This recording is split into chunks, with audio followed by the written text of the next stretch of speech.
Arissatou. Ne vous plaignez pas, c'est rien ça, Lincoln.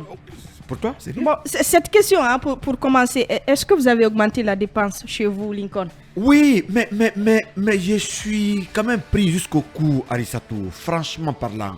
Je ne sais pas s'il y a des célibataires ici comme Khalil, il ne peut pas comprendre, mais c'est l'affaire Doyon. Des engueulades dans les domiciles, les prises de bec entre les femmes et leurs maris. Parce que quand l'oignon devient plus cher, 2 fois plus cher que le riz, mais quand même, je ne comprends pas. Actuellement, si je payais 50 000 par jour ou 30 000, je suis obligé d'augmenter aujourd'hui 10 ou 15 000 juste à cause du prix d'oignon à Arissatou. 750 000 francs guinéens le sac d'oignon, plus cher que le riz. Mais ce qui me cœur un peu, c'est ce communiqué du ministère qui interdit en tout cas certains produits d'exportation tellement que le riz, l'oignon. Mais il se trouve que la pomme de terre, le piment, etc. Mais il se trouve qu'en Guinée, on n'exporte pas l'oignon, on produit peu d'oignon. Aujourd'hui, on devrait faire face au prix d'oignon. La crise est là. Qu'est-ce qu'il faut? Puisque, je ne sais pas pour faire de la publicité, dans un passé très récent, cette crise ne se sentait pas. C'est un monsieur qui importait, qui donnait à tous les Guinéens. Cette crise, elle n'est pas propre qu'à la Guinée. Hein. Il faut le comprendre. Oui, c'est ce qu'il faut condamner. Peut-être c'est le silence des autorités. Le ministère du Commerce doit pouvoir nous donner des explications. Non, mais à un moment donné, il y avait abondamment d'oignons en Guinée. Pourquoi il n'y en a plus? Ça peut changer. Il peut y avoir des crises. La crise, elle touche notamment le Maroc. Le ministère devrait communiquer sur ça. Ce n'est pas l'interdiction du piment vraiment qui constitue la crise. Ce n'est pas l'importance de la pomme de terre, puisque la pomme de terre, il y en a abondamment. Mais il y a un problème de pomme de terre. Au lieu de régler de l'oignon, au lieu de régler ça, on interdit l'exportation des autres produits. Tout est cher, même la pomme de terre. Non, mais l'oignon, c'est autre chose. Moi, je sais, j'étais récemment du côté de 36 quand on revenait Bassekou. 1 kilo de piment, c'est 15 000. Ça, on peut comprendre un peu. Mais l'oignon, un sac, 750 000 francs guinéens. Et aujourd'hui, les ménages n'arrivent pas à supporter. On peut s'offrir un Android avec. Oui, mais attends. Quand madame doit acheter un petit oignon à 8 000 ou à 10 000, mais où on va avec ça? Et pourtant, avec 10 000 francs, 2 ou 3 personnes peuvent déjeuner avec. Nous, la fini ici, quand on a 10 000, Yaya, Bassekou, Khalil et moi, on s'offre un plat de la fini. Mais si un petit oignon est plus cher qu'un plat de riz, plus cher que le riz, où allons-nous avec ça? Moi, j'estime que cette crise, elle est tellement profonde que aujourd'hui, ce n'est pas un simple communiqué qui pouvait résoudre cela. Le gouvernement, le ministère du Commerce devrait se retrouver pour proposer une solution immédiate afin de sortir de cette affaire de crise. Qui se passe d'abord. Il faut commencer, Abdallah, par et pire, Aïssatou, l'oignon est monté en flèche, mais le sac de sucre est en train de suivre. De 300 000 francs, on est à 450 000 francs. Donc, l'oignon et le sac de sucre se suivent. Demain, qu'est-ce qui va peut-être venir, ou quel est le daré qui va s'ajouter à cela pour exacerber la crise? On ne sait pas. Essayer de résoudre ça, puisque nous sommes étranglés par nos femmes, des prises de gueule. Parfois même, on se boude. Madame et toi, vous vous couchez dos à dos, vous ne vous parlez pas à cause des dépenses supplémentaires. Il faut aider l'école, là. Il faut aider l'école. Non, je souffre, Bassek souffre, tous les maris souffrent. Arissatou, tu emmerdes aussi. Même toi, tu emmerdes ton mari à la maison. C'est vrai. Allez-y, Abdallah. Écoutez, Lincoln, il a raison à ce propos, parce qu'il faut dire que, comme le dit un adage, ce qui ne dit rien consent. Aujourd'hui, il faudrait que ce gouvernement se mette dans cette posture de prévention, prendre les décisions à la hâte. Ce sont des solutions qui n'ont jamais marché en République de Guinée. Ce n'est pas parce qu'il y a eu crise d'oignons, les prix ont grimpé, qu'il faut prendre des décisions, interdire l'exportation et de l'oignon, et de la pomme de terre et du piment. Mais ce qu'ils oublient, de l'autre côté, il y a quand même ces agriculteurs qui ne vivent que de cette activité. Est-ce qu'il faut restreindre l'exportation des autres produits parce que le prix de l'oignon a augmenté? Quelles sont les études faites préalablement pour éviter cela? Je pense que des dirigeants ou un gouvernement, c'est une projection dans le futur. Il faudrait quand même sur 6 mois, sur une année, faire des études approximatives qui peuvent permettre ou éviter à ce qu'on ne vive ces réalités. Mais aujourd'hui, on est tous dans le présent. on ne prépare pas le futur. Et certes, aujourd'hui, on ne fournit aucune explication, c'est encore plus grave. Parce qu'il n'y a pas d'études préalables. Qu'est-ce que vous voulez donner à quelqu'un si vous-même vous n'avez aucune preuve? C'est une crise qui est là, elle touche d'autres pays, on peut bien fournir des explications. Que fait le gouvernement? Si vous n'avez rien, Arissatou, vous allez aller vous arrêter devant les gens, qu'allez-vous dire? C'est ça le véritable problème. Parce qu'à l'interne, au niveau du ministère du Commerce, de vraies études, des études de terrain n'ont pas été effectuées, ils n'ont pas fait de constat ni d'enquête. Aujourd'hui, ils sont obligés de prendre des décisions à la rate. Spéculation, on accuse les commerçants. Je vous donne un exemple palpable. Au-delà même du prix de l'oignon, quand il y a eu des problèmes avec les tricycles ici, on a interdit de passagers devant. Aujourd'hui, allez voir sur le terrain, vous verrez, parce que c'était des décisions à la rate, parce qu'un certain ministre ou une certaine autorité s'est vu dans cette posture. Oui, il a appelé telle personne pour qu'on prenne telle décision. Aujourd'hui, qu'en est-elle?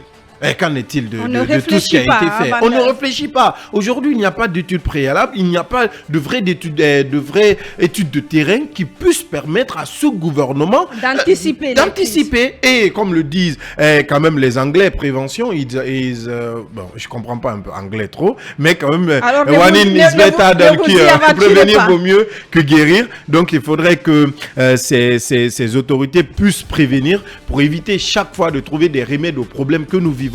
Cela peut nous aider, mais si nous continuons comme ça, allez, c'est pas gagné d'avance. Alors, Fally, il n'y a pas que l'oignon, hein, il y a aussi tout ce qui est protéines, notamment les poissons. C'est un problème à ce niveau. Alors qu'on a, on est censé avoir des poissons. Oui, nous sommes dans une situation dans ce secteur. Oui, nous sommes dans une situation assez délicate, puisque vous savez, c'est d'ailleurs devenir dans notre pays une certaine habitude. Vous savez, à partir du mois de juillet, août, et puis le mois de septembre, généralement, on assiste à la flambée des prix des denrées de grande consommation. Bon, moi, j'explique ce fait parce que le gouvernement, généralement, ne prend pas de dispositions en amont. Le communiqué que nous avons récemment vu signé par la ministre, à mon avis, c'est vrai que l'autorité est aujourd'hui dans l'esprit peut-être d'interdire que certaines denrées de grande consommation ne sortent pour que le prix puisse baisser. Mais est-ce qu'aujourd'hui c'est la meilleure approche pour pouvoir répondre aux attentes des consommateurs guinéens? J'ai dit non. Parce que imaginez-vous un peu, aujourd'hui, les producteurs, c'est vrai qu'il y a des efforts du gouvernement allant dans le sens d'assister les producteurs. Mais ces derniers font face à plusieurs difficultés. Imaginez-vous celui qui est par exemple à Senko. Senko, il ne peut plus envoyer ses denrées du côté de la Côte d'Ivoire.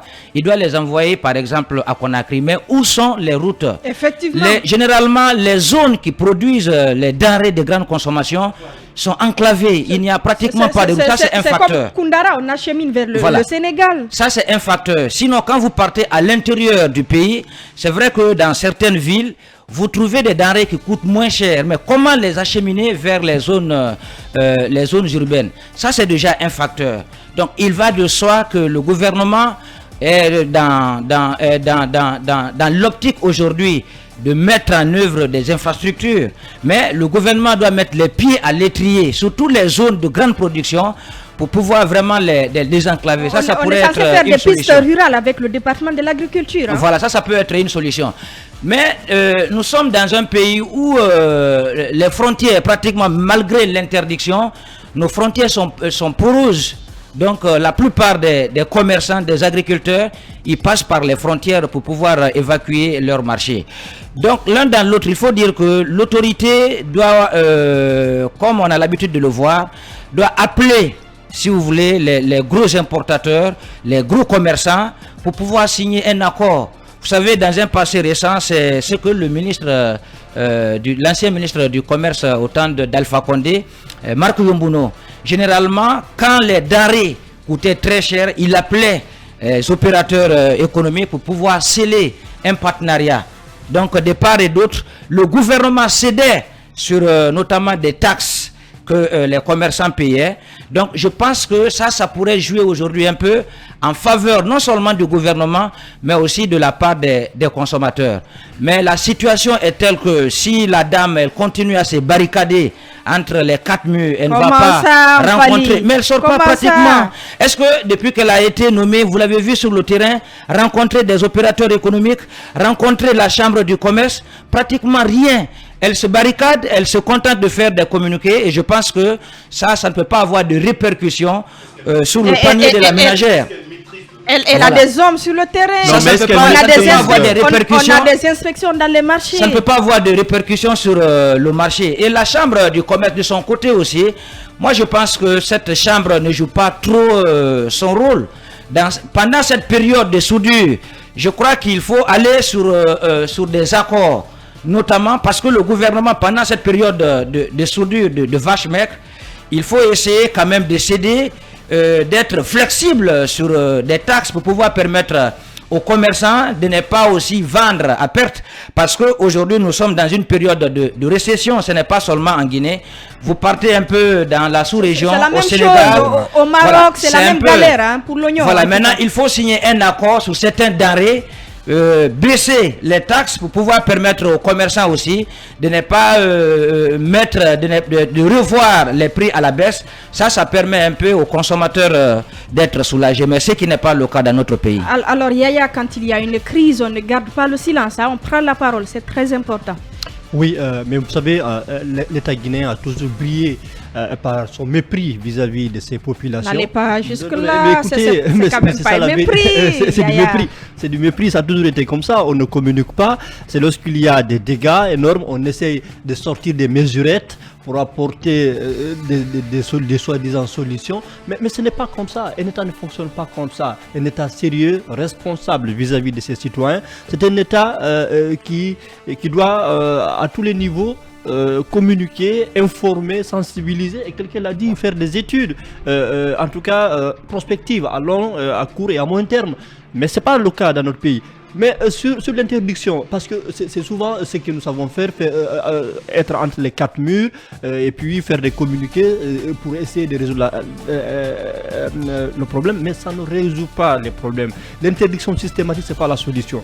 Alors, il faut dire au gouvernement guinéen que nous sommes dans une économie libérale. Et l'économie libérale, le marché s'autorégule de lui-même. C'est la loi de l'offre et de la demande qui sont les aspects les plus déterminants sur le marché. Donc, on n'est pas dans cette économie dirigiste. Le communisme est mort, il est tombé depuis la chute du mur de Berlin et avec la dislocation. Plus gros importateur aujourd'hui de ces produits, alors qu'on a tout ce qu'il nous faut aujourd'hui pour développer tout ça. On a aussi des poissons, mais on n'en mange pas. C'est un manque de politique.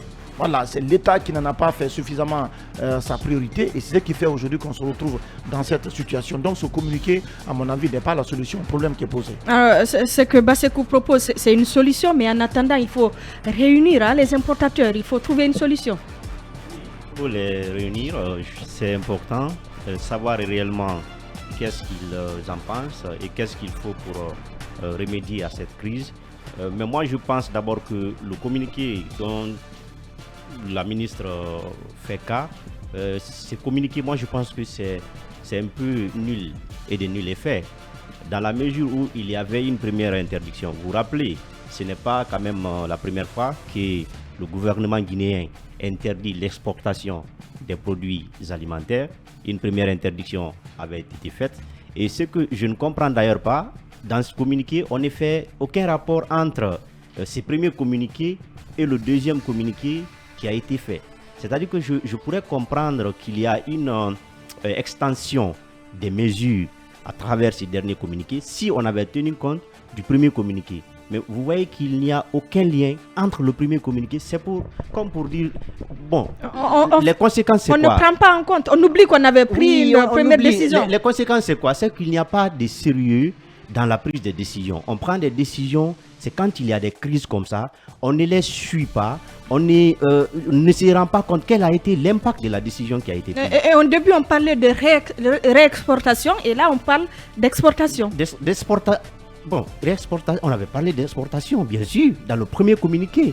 Et ça, c'était d'ailleurs un communiqué conjoint avec le ministère du Commerce et le ministère, je crois, je ne sais pas quel autre département, mais c'était un communiqué conjoint. Donc, c'est pour dire, par exemple, quand vous prenez même ces communiqués, vous ne verrez jamais la décision, elle s'applique jusque dans quel temps et dans quel espace. Donc, vous voyez, c'est des précisions qui manquent. Et lorsque la décision, vous la parle prenez, de 6 mois, vous ne déterminez pas ces différents critères-là. On ne détermine pas ces différents critères-là. Dans le temps, la décision, finalement, n'aura plus d'effet. Et cela fait que les décisions que vous prendrez ne vont jamais être respectées. Et je voudrais terminer pour dire à Arissatou, on a quand même besoin aussi des spécialistes de santé pour nous dire quelle est, évidemment, l'importance de l'oignon dans l'alimentation. Alors, moi, je me disais, est-ce que on ne pourrait pas s'en passer? Mon Dieu. Oui, non, attendez. Oui, c'est important. Je dis, non, parce que, attendez. Je dis, est-ce qu'on ne pourrait pas s'en passer? Et si c'est le cas, je pense que c'est important. Ou alors qu'on nous dise quelle est c'est-à-dire, quelles sont les vertus que contient l'oignon pour nous dire, il faut le remplacer par quel autre aliment. C'est pas possible. Je pense que ça peut aller. Ce n'est pas tous les pays, qui mangent de l'oignon, qui en consomment. Donc on peut bien sûr s'en passer et pour nous dire voilà tel aliment. Oui, c'est pourquoi. C'est-à-dire, il faut adapter la population au changement. On va te faire. Ça passe pas, Khalil. Je dis quand vous partez dans les autres pays. Non, vous savez, on a un Khalil problème. est dans le désespoir. Non, on a un Il est tellement problème. désespéré On a un problème dans notre pays. L'alimentation ne change pas. Quand vous partez en Côte Non, d'Ivoire... ça n'a rien à voir. C'est un ingrédient, c'est pas... Dis à Khalil C'est pour dire que l'aliment de base du malinqueux que tu es, c'est le taux. Tu peux t'en passer? Oui, je peux Non, m'en la route, passer. il ne s'en passe pas. D'ailleurs, je ne mange du taux qu'au mois de Ramadan. Je peux bien sûr m'en passer. Dans l'habitude de mes oncles, la haute Guinée, Mais le fouti, moi je ne peux pas m'en passer du fouti. Au fouta, on passe passer du fonio. Du fouti. C'est pas possible. Le riz, mais Dans attendez. pratiquement tous les plats, on est obligé de se servir de l'oignon. Vous pouvez vous en passer Pourquoi parce je que dis si vous ça? voyagez, Je dis dans d'autres pays, vous êtes obligé. si on n'en prend pas, on en meurt. Est-ce que dans les autres pays c'est le cas? Si ce n'est pas le cas, je ne voudrais pas que le seul produit qui est oignon impacte l'augmentation de tous les autres prix. Mais ce n'est pas que l'oignon. Mais ce n'est pas que l'oignon. Mais on vous parle par exemple du sucre aujourd'hui. Le sac de prix, le prix est en train de grimper. Même les fruits que même les fruits que nous produisons aujourd'hui à Conakry ici. Mais c'est pire. Une papaye à 50 000, Mais je vous dis, 80 000, mais on peut vous vendre Arissatou, mais 3 bananes, mais à 20 000 francs guinéens. Il aime les fruits. Moi, c'est extraordinaire. Arissatou, j'aime prendre du spaghetti. Actuellement, quand je vais chez mon client, il dit il n'y a pas d'oignon. Je dis c'est pas grave. Ça mange comme ça. Donc je pense que tout le monde pouvait faire ainsi. Allez, on va te faire une sauce. Rendez-vous en bas et tu comprendras c'est quoi l'importance de l'oignon. L'émission continue.